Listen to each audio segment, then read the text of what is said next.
તમને પણ માથું દુખે છે અને એ પણ અડધું માથું દુખે છે? જમણી બાજુ હોય તો ડાબી બાજુ, અને એ માથું જો લાઇટમાં જાઓ, તડકામાં જાઓ તો કોઈ પણ ફૂડ લેવાથી અથવા તો કોઈ વસ્તુની સ્મેલ લેવાથી વધી જાય છે, તો આ માઇગ્રેન અથવા તો આધાશીશી હોઈ શકે છે.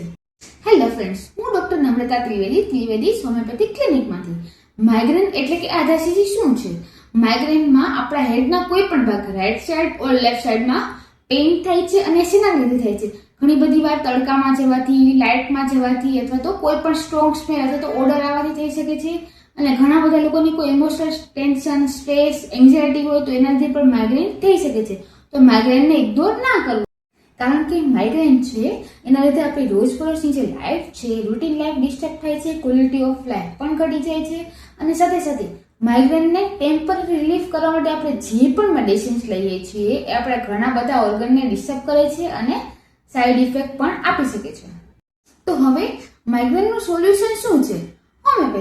હોમિયોપેથિક મેડિસિન્સ છે એ માઇગ્રેન જેના લીધે થાય છે એવા ટ્રિગર ફેક્ટરને કંટ્રોલ કરે છે.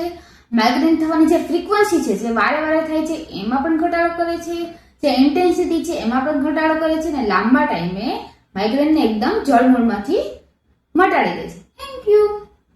તો તમને તો માઇગ્રેન વિશેની બધી જ ઇન્ફોર્મેશન મળી ગઈ છે. તો તમારા ગ્રુપ સર્કલમાં તો તમને જો માઇગ્રેન હોય તો આજે જ હોમિયોપેથિક મેડિસિન્સ ચાલુ કરો, હોમિયોપેથિક ટ્રીટમેન્ટ ચાલુ કરો અને માઇગ્રેનમાંથી સંપૂર્ણપણે રિલીફ મેળવો.